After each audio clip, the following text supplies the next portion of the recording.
Um dos alimentos mais ricos em nutrientes, considerado indispensável para a saúde, tem um dia especial no calendário. Hoje, 24 de junho, é comemorado o Dia Internacional do Leite. Por isso, a gente aproveita para falar sobre o panorama e os desafios do setor aqui no estado. Isso aí, por isso nós recebemos aqui no estúdio Daiana de Souza, professora do Programa de Pós-Graduação em Nutrição e Alimentos e do curso de Engenharia de Alimentos aqui da Universidade. Também com a gente, Rui Rotava, supervisor regional da Emater Rio Grande do Sul, e ainda Letícia Capielo, médica veterinária e consultora do Sindicato da Indústria de Laticínios do Estado do Rio Grande do Sul. Sejam bem-vindos ao Conexão, tudo bem? Olá, tudo bem? Sejam bem-vindos. E para a gente começar essa conversa, é importante dizer, então, né? Quer dizer, o leite, ele é realmente importante para a nossa saúde, professora? Sim, extremamente importante. O leite é rico em proteínas, né, proteínas de alta digestibilidade, né, e também rico em cálcio, né, e outros sais minerais. Então, ele traz muitos benefícios, né, o consumo ele é bastante importante para a saúde, principalmente das crianças, né, porque o aporte de cálcio que a gente precisa para o nosso organismo, ele é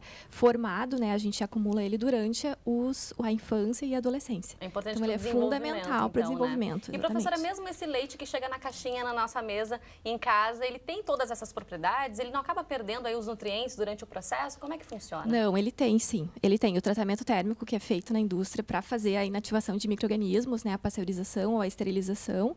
Esse tratamento mantém os nutrientes do leite, né, as proteínas, os sais minerais, as vitaminas também. Porque a gente pensa às vezes que é só o leite direto lá do animal, né, que tem essas substâncias que são importantes, mas não. Então, esse leite que chega na caixinha, ele também é importante para a nossa saúde. Ainda bem, quando chega na caixinha, ainda consegue chegar com esses nutrientes ainda para nós. Exatamente. Né? Nesse tratamento são eliminados os micro-organismos, né, que poderiam fazer mal para a nossa saúde aí.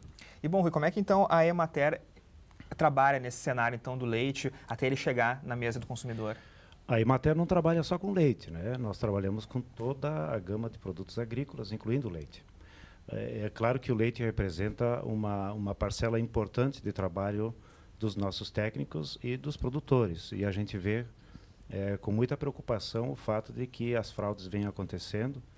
Infelizmente, os serviços de inspeção não estão conseguindo suprir a necessidade de fiscalização ao seu termo e elas, com isso, vêm prejudicando ainda mais a situação no meio rural e tirando talvez um pouquinho da esperança que os produtores têm em permanecer na agricultura. E o que é preciso, o que é necessário para que esse leite chegue então na mesa do consumidor? Quer dizer, desde o momento lá que ele é tirado do animal, por quais processos ele passa? Bem, o produtor tem que saber fazer bem a sua parte, né? Que é produzir um leite que seja em condições de qualidade melhor, né? Para isso existem normativas do Ministério da Agricultura que estabelece limites máximos de qualidade, né? Alimentar esses animais de forma equilibrada, de preferência que seja ao menor custo possível e com isso ele vai conseguir, no final das contas, sobrar mais dinheiro, que é o que interessa para ele, né? E os demais segmentos também têm que atuar, né? Às vezes as fraudes acontecem, é natural que os fraudadores buscam exatamente espaços, né, entre os níveis de fiscalização, de forma que com isso eles consigam tirar mais lucro de uma forma indevida. O que tem acontecido aí às vezes na questão do transporte também, né, Rodrigo? Sim. Onde esse leite é adulterado, e a gente quer saber da Letícia. Então, como é que está o cenário no Rio Grande do Sul em relação a esse setor, já que está sendo marcado aí por essa questão dessa crise da adulteração do leite? Infelizmente o Rio Grande do Sul está sofrendo, né, com essa crise que a gente está passando e inclusive está sofrendo um pouco de preconceito, né? Em outros estados a gente tem visto, né, foi comentado de Rio de Janeiro, por exemplo, alguns pontos de venda colocando que não está vendendo leite gaúcho, né? Então, porque o consumidor também fica bastante assustado, quer dizer, eu ouvi muita gente comentar assim, não vou mais tomar leite, né, já que ele pode fazer algum tipo de mal para a saúde, então é melhor que não se tome para... Existe a dúvida, né, todos nós somos consumidores acima de tudo, né, inclusive eu, como consumidora, também parei para pensar em algum momento, né? Só que a realidade, que talvez não seja de conhecimento de todos e que é importante divulgar, é que o Rio Grande do Sul é o segundo maior produtor de leite do Brasil, né? Seguido só precedido por Minas Gerais. E a verdade é que esse fato aconteceu aqui e segue assim ainda, né? Capítulo 1, 2 e 3, digamos assim, né? Em função de nós termos o estado com a melhor fiscalização do Brasil, né? Então, isso é sabido, né, dentro do Ministério da Agricultura, que o Rio Grande do Sul é um estado que tem, dentro da fiscalização federal e inclusive estadual, o maior aporte assim, de análises, de técnicos, né, de indústrias fiscalizadas, de volume de amostragem. E nós somos muito fiscalizados, muito mais que muitos outros estados. Então, o que acontece? Consequentemente, o que apareceu aqui, talvez também ocorra em outros estados, só que não é sabido. Aqui né? foi encontrado, Aqui então. foi descoberto, né?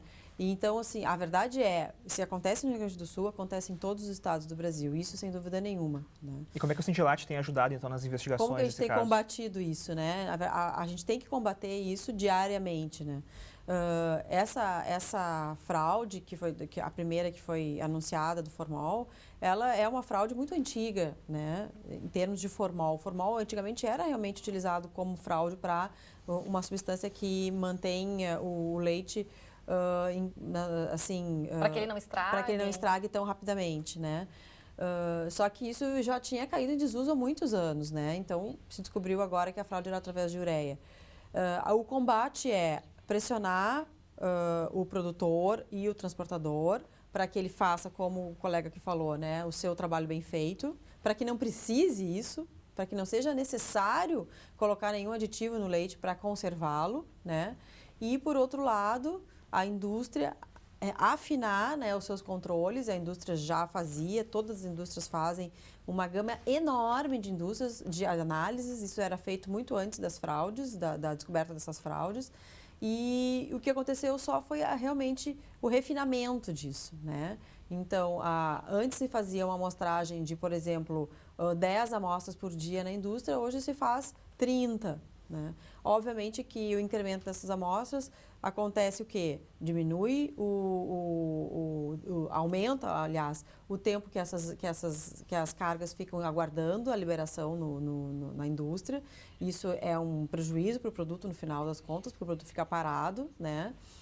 E o custo que aumenta, sem dúvida nenhuma, né? Mas isso já foi absorvido pela indústria e o próprio Ministério da Agricultura e o Ministério Público já declararam várias vezes, seguem declarando, de que o percentual de amostras positivas para formol e outros produtos fraudulentos é infinitamente menor do que no começo das operações, né? E que, sem dúvida nenhuma, o consumidor pode se sentir seguro, pode realmente se sentir seguro, porque o percentual é ínfimo de amostras que dão positivo, né, para qualquer tipo de fraude. Mas só para a gente ter uma ideia, antes de encerrar esse bloco também, quais os riscos, professora, de ingerir, então, leite aí em grandes quantidades que tem essa adição de ureia, por exemplo, e outros elementos aí, como a gente comentou? A ureia é um composto que naturalmente está presente no leite, né? Ela tem, inclusive, a concentração de ureia no leite, ela é variável de acordo com a alimentação do animal, né? E claro que a sua adição ela é inadequada, né? Existem uma série de compostos que podem ser, que inclusive são mapeados, né, no controle de qualidade das indústrias, né, que são compostos antimicrobianos, como ureia, como formol, como água oxigenada, né? Esses compostos eles têm potencial tóxico para a saúde humana, então por isso que eles não podem ser adicionados, né? Mas na verdade isso cabe, né, justamente essa questão, como a colega estava comentando, né, de uma fiscalização, de se fazer um controle bem rígido na recepção desses produtos na indústria para que esse leite não entre para o processamento. O Rui também comentou como é importante essa fiscalização em relação aos animais. Eu gostaria que a Letícia comentasse mais um pouco também. O que tem que ser feito também para que esses animais não acabem aí transmitindo algum tipo de doença ou alguma coisa que vá aí também alterar o leite? Bom, acho que o Rui, né, sobre a propriedade pode falar melhor, né? Bom, é preciso que o produtor fique vigilante, né, em relação à ocorrência de doenças, né? Então, a gente sabe que existem doenças que são transmissíveis pelo leite e, como tal, elas têm que ser combatidas. Que doenças são essas? Tuberculose, brucelose, por exemplo, são as doenças que têm maior incidência, inclusive aqui no Rio Grande do Sul. É preciso que haja, então, diagnóstico, né, e que haja tratamento, se for o caso, principalmente com vacinação, para aquelas doenças que comportam a vacinação. Bom, também, por favor, continue. E, a partir daí, uma vez o leite, então, sendo tirado de uma vaca em boas condições de saúde, aí cabe a vigilância do produtor no sentido da ordenha, dos procedimentos de ordenha, nos procedimentos de refrigeração, né?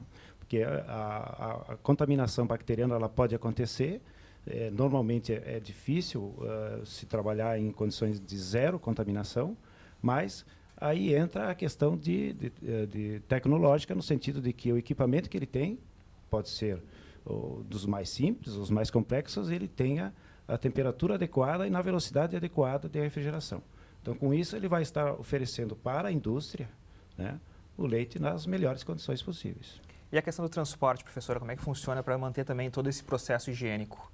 É necessário que o transporte seja realizado refrigerado, né? A temperatura, como o Rui comentou, é bastante importante para a gente fazer com que o crescimento dos micro-organismos seja retardado, né? Então, a contaminação ela vai ocorrer no momento da ordenha, né? A partir da ordenha, e se precisa, então, ter um equipamento bem higienizado, né? O transporte também em caminhões higienizados, isso é bem importante, né? E com baixa temperatura e o mais rápido possível também.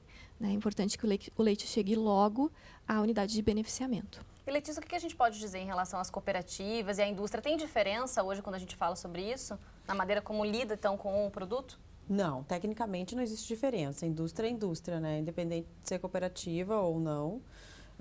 Os testes, as análises, o laboratório de plataforma, né, que a gente diz, que é o primeiro momento onde o leite é analisado dentro da indústria, ele tem que ser exatamente igual para cooperativa ou não cooperativa. Então, inclusive para a fiscalização não existe diferenciação se é cooperativa ou não é cooperativa. Isso é uma questão política, né? Ou uma questão fiscal, sei, né? Agora, tecnicamente, para a fiscalização, para o produto, não existe diferenciação. E no papel, assim, para também que esse setor seja cada vez mais impulsionado, como a Letícia comentou, o Rio Grande do Sul é o segundo maior produtor de leite. Que papel tem as cooperativas? Eu sei que a Emater também acompanha o trabalho delas. O que a gente pode dizer em relação a isso, Rui? Bom, as cooperativas, elas desempenham um papel importante, né? Porque elas têm... É um conceito diferente, né? É o conceito do associativismo, né? É o conceito que permite que os produtores sejam proprietários, sejam donos, efetivamente, do negócio.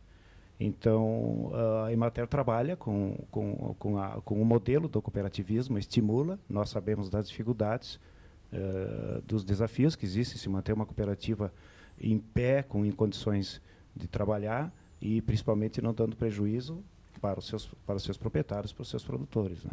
Bom, e para o consumidor, professora, como a pessoa pode saber os sinais de que o leite ele está bom para o consumo? Existe alguma forma também de saber quando ele não deve ser bebido, por exemplo?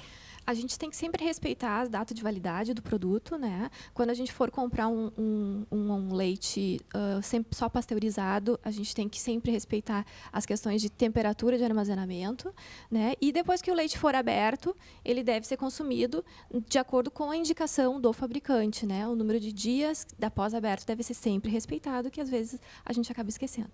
Então, a gente tem que sempre ler muito bem os rótulos, né? E respeitar o que indica a indústria, né? Nos rótulos, que já é um grande caminho para estar consumindo um produto dentro da qualidade adequada. Certo, Letícia, para a gente encerrar, a gente pode tranquilizar, então, esse consumidor para que ele continue aí bebendo leite, que é tão importante para a saúde, como a gente já comentou. O que a gente pode esperar em relação a esse assunto, então, dessas fiscalizações também que estão acontecendo? Ótima pergunta.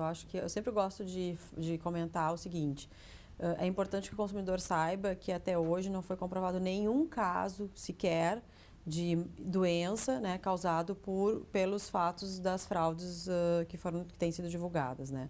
Ou seja, apesar de se dizer que são substâncias cancerígenas, e realmente são, né, não é comprovado nenhum caso, nem suspeita houve até então. Por que se justificaria isso? Basicamente porque as quantidades que são encontradas no produto final são tão pequenas que o consumidor teria que consumir aquele produto com aquela quantidade durante 100, 200 anos para poder realmente aparecer algum sintoma, algum sinal cancerígeno, digamos assim, né? Então, é seguro, é muito seguro. Podemos ficar tranquilos que fraude tem que ser combatida sem dúvida nenhuma. É um crime, concordo plenamente. Eu, como consumidora, também quero que isso seja combatido. Mas, ainda assim, o produto é seguro. Tá certo, fica o recado então, né, Rodrigo? Isso Bom, aí. muito obrigada pela presença de vocês, Obrigada. pelas informações e até o próximo encontro. Obrigada. E hoje também, além do Dia do Leite, é dia de São João. Por isso, no próximo bloco, você acompanha uma entrevista sobre os símbolos e a importância dessa data para a cultura do país. E também os detalhes da previsão do tempo para todo o estado, a gente já volta.